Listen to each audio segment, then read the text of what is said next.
cette personnification de l'action publique au Congo. Que ce soit en termes de l'opposition. Moi, ce que je voudrais, que désormais, ce soit en termes de... Invitez-nous demain ici, Mathieu. Vous dites, bon, la majorité présidentielle, il y a un budget de 8 milliards. Mais les opposants disent qu'ils peuvent mobiliser 12 milliards.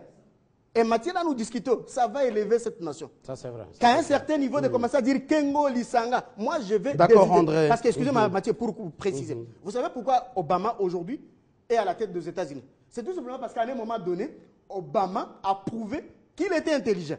Et dans ces pays-là, quand vous prouvez que vous êtes intelligent, ça intéresse tout le monde. Moi, ce que je veux, c'est que demain, que les jeunes que nous sommes, si vous voulez, nous soyons à mesure de démontrer aux Congolais qu'aujourd'hui, il faut naturellement de l'électricité dans notre pays, mais si le projet part d'Inga, part de Zongo, part de Kavoum, part d'Igraben chez Billy Kambal, il faut faire ceci, cela. Le jour où nous élevons le débat à ce niveau-là, Mathieu, le reste ira. D'accord, ça c'est clair. Alors, Billy Kambale, c'est juste une réponse. En quelques secondes, on passe à la deuxième thématique. Oui, j'aimerais répondre à ce qui a été dit sur ce plateau. Mon ami se contredit lui-même. Quand vous comptez dans ce discours qu'il vient de tenir, il a utilisé le mot « je » 6 fois. J'ai fait plus de 10 milliers de voix. J'ai fait ceci. J'ai. C'est la personnification. C'est sur ses exploits. Deuxième chose. Et donc, ne faisons pas une chose et son contraire. Deuxièmement, je confirme, monsieur, que ce que vous faites pour voir torpiller la Constitution, vous nous trouverez sur votre chemin. Et nous ne nous laisserons pas faire. Ce matin, on vient de brimer l'opposition à Goma. On a arrêté déjà, molesté déjà par votre police que vous voulez instrumentaliser. C'est ce que nous sommes en train de décrier. Ce sont là les troubles que nous décrions chaque jour.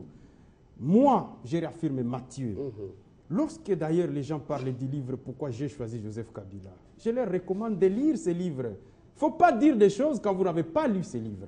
Il n'y a jamais fait mention d'une quelconque éloge de Joseph Kabila. Dans ce livre, c'est un livre qui retrace le processus électoral. D'ailleurs, la vedette de ce livre, c'est Mme Eve Bazaïba qui était à l'époque dans l'UDPS. Je recommande mon frère de lire ce livre. Et en conclusion, Kamere dit ceci dans ce livre. Je lui recommande de le lire. Puisqu'il ne faut pas parler de quelque chose qu'on n'a pas lu. Ce livre ne relate pas les exploits de Kabila. Ce livre relate les parcours de tout un peuple lorsqu'il s'agissait de prendre rendez-vous avec son histoire, quand il s'agissait du processus de paix.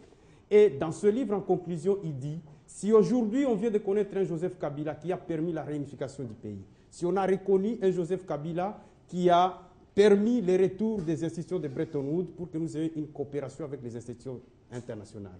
J'ai comme l'impression que le président Kamere était, si vous voulez, inspiré, puisqu'il dit demain nous réserve un autre Joseph Kabila. Et le mot autre Joseph Kabila, il est mis entre guillemets. C'est le Joseph Kabila d'aujourd'hui que le magazine Forbes publie qu'il a 15 milliards de dollars de fortune personnelle, monsieur. C'est Joseph Kabila avec lequel Kamere s'est séparé. Il ne faut donc pas dire des choses qui ne sont pas vérifiables. Nous disons ceci, que quand nous décrions cette opposition qu'ils appellent républicaine, je vous affirme, Mathieu, que si en 2011, nous n'avons pas réussi à cheminer ensemble avec Étienne Tshisekedi, ce sont ces mêmes individus qui avaient tout mis en œuvre pour qu'ensemble, nous ne puissions pas cheminer. Et je les plains. D'accord, Billy Kambale. C'est la honte de la classe politique et je continuerai à les réaffirmer parce que notre pays n'a pas besoin que les gens continuent dans les querelles individuelles lorsque les grands enjeux sont avec nous. Et aujourd'hui, nous sommes avec l'UDPS et nous nous en félicitons. Je félicite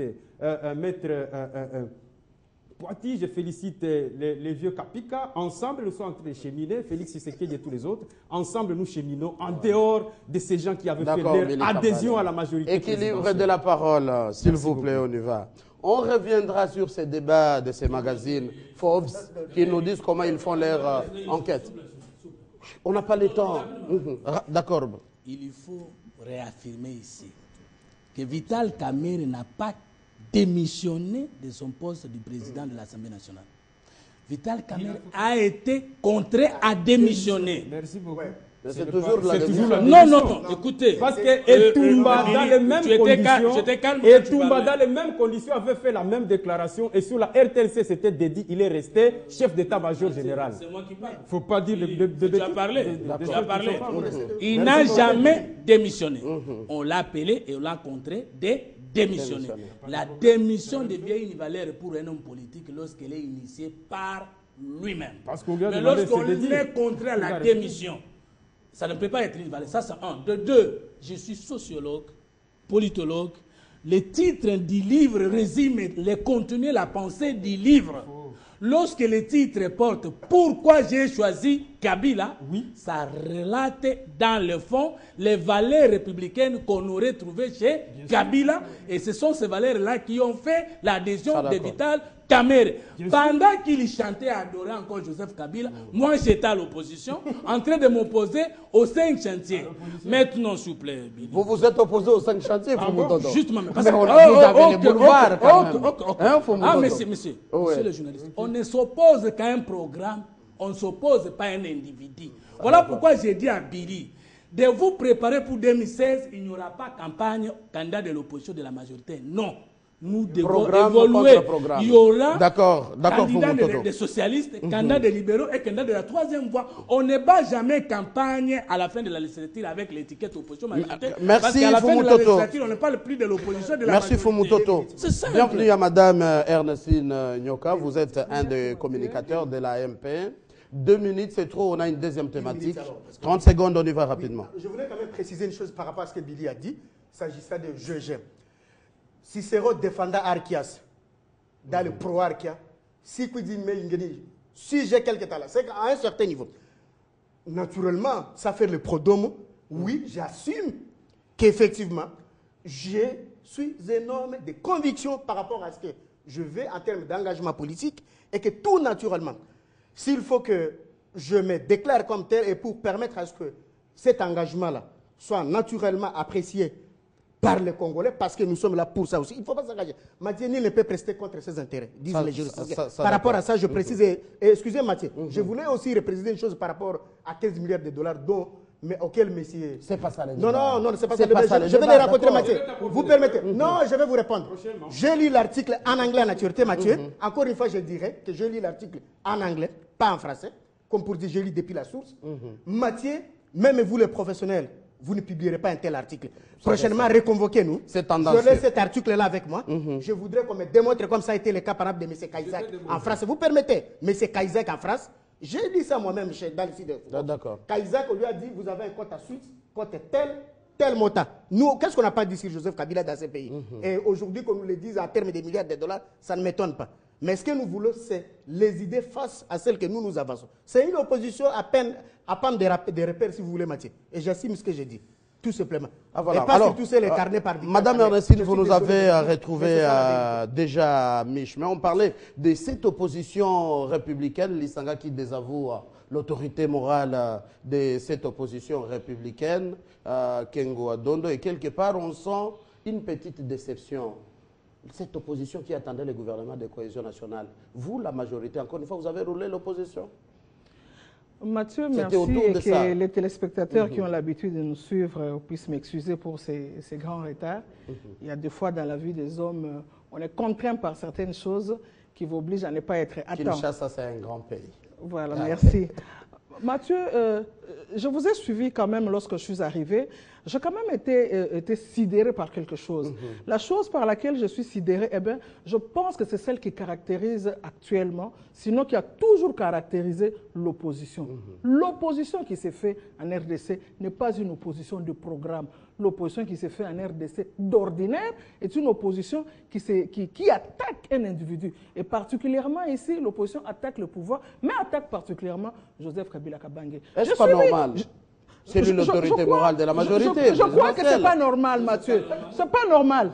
Le président Joseph Kabila Kabange incarne un pouvoir, c'est vrai, il incarne un programme. Nous avons, lorsque nous avions battu campagne pour le premier mandat, nous étions avec les 5 chantiers. Maintenant, nous avons ajouté un plus aux 5 chantiers. Nous avons ajouté ce que nous avions appelé la révolution de la modernité. Il est quand même dommage et décevant de se rendre compte qu'aujourd'hui, lorsque vous regardez, tout le monde a critiqué du côté opposition l'ouvrage d'Évariste Bochard parce qu'il a fait une analyse sereine sur une révision constitutionnelle. comment la nation peut se comporter vis-à-vis d'eux. Il a laissé un espace ouvert au débat.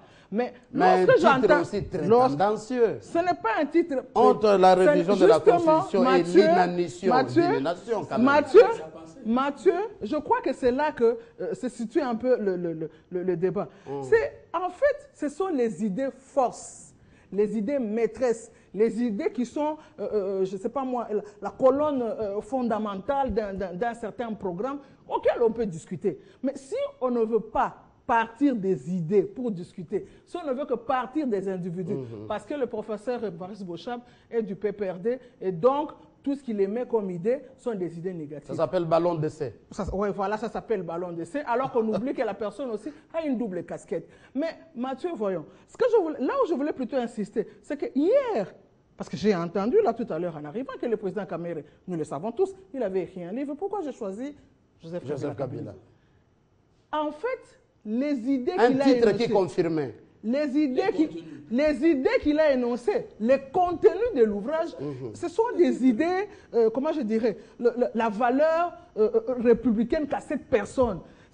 La personne dont il faisait l'apologie, c'était pas simplement, c'était en fait ce que je voulais dire. C'est pas de la personne qu'il était en train de parler. C'est des idées maîtresses de cette personne, des idées républicaines, des idées qui accompagnent une nation pour que réellement demain la nation décolle en démocratie et pour que la nation décolle en développement. C'est ça la part des choses à faire dans cet ouvrage qui a été écrit hier. Bien qu'aujourd'hui, la personne qui, d'ailleurs, lorsqu'on parle de démission, la démission, il faut connaître son étymologie en français. La démission, ce n'est pas une contrainte. La démission est volontaire. C'est un acte que vous posez volontairement pour abdiquer, quitter des charges bien précises. Alors que dans les cas que nous savons... Vous évitez de dire qu'il a été chassé de la majorité et non démissionné. Il n'y a pas eu de démission. De quoi on va parler finalement? Mathieu, il faut suivre. Il n'y a pas eu de démission. Parce que les personnes s'attachent aux personnes. Parce que les personnes ne s'attachent pas au programme. Ils s'attachaient à la personne, mais ne s'attachaient pas au programme de la personne. Lorsqu'ils constatent que, malgré le bon programme de cette personne lui dit, monsieur, je pense que par rapport aux idées que nous avons à partager, nous ne partageons plus la même chose, ça pose problème. Ici, vous tous, de la majorité, vous... La séparation du président du Sénat, comme nous l'avons constaté sur les médias, Léon Kengo-Adondo et de Lissanga Bonganga, c'est simplement sur des avantages, sur des personnes. Il a cru à la personne.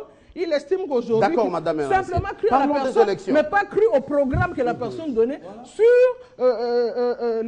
les valeurs de cette opposition dite républicaine. Donc, il n'a pas cru à ces valeurs-là, il a cru à la personne. La personne le déçoit. Puisqu'il s'attache à la personne, il se sépare. C'est ça l'analyse. Parlons des élections, madame. D'accord, ça fait débat. La CENI continue à faire des échanges avec les députés provinciaux, même les chefs de quartier ici à Kinshasa. Et au même moment, ça s'organise dans toutes les provinces de la RDC. Alors pourtant, les violons ne s'accordent toujours pas entre l'opposition, la majorité et cette CENI, vu les calendriers, les processus. Alors, élection à RDC, de quoi l'opposition a-t-elle peur? Billy Kambal, on commence avec vous parce qu'on sent et la société civile et la majorité qui semblent être d'accord avec la CENI. Pourquoi pas l'opposition? Pour parler de cette question, je ne voudrais pas revenir sur ce qui a été dit ici sur ce plateau. Tout le monde sait très bien que ce sont des choses qui ne sont pas totalement vraies, si pas vraies. En ce qui concerne la CENI, je voudrais d'abord particulièrement remercier les députés provinciaux de la ville-province de Kinshasa. Je crois que c'est ça que nous demandons, que nous ayons au-delà de nos clivages politiques, considérer l'intérêt suprême de la nation. Les députés provinciaux n'ont pas eu froid à dire à Malou Malou que, monsieur, nous ne sommes pas d'accord que vous nous ameniez dans les élections au second degré.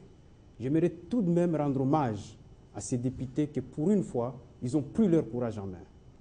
Deuxièmement, parce qu'ils ont avancé des motifs très sérieux. Ils disent, si aujourd'hui, on a des gouverneurs qui ont été élus sur base de la corruption. Aujourd'hui, on a des sénateurs qui ont été élus sur base de la corruption. Ça veut dire que c'est une expérience que nous devrions plutôt mettre tout en œuvre pour ne plus la répéter en n'ayant pas de loi qui favorise ces élections au second degré. Alors, selon Et vous, donc, rapidement, vous proposez il quoi? préfère continuer à aller devant le peuple pour que le peuple les juge directement et non indirectement. Ça, c'est une marque de courage politique que nous devons retenir au travers de l'histoire politique de notre pays et je leur rends hommage Juste une question. pour ce fait. Juste une question. En quoi ça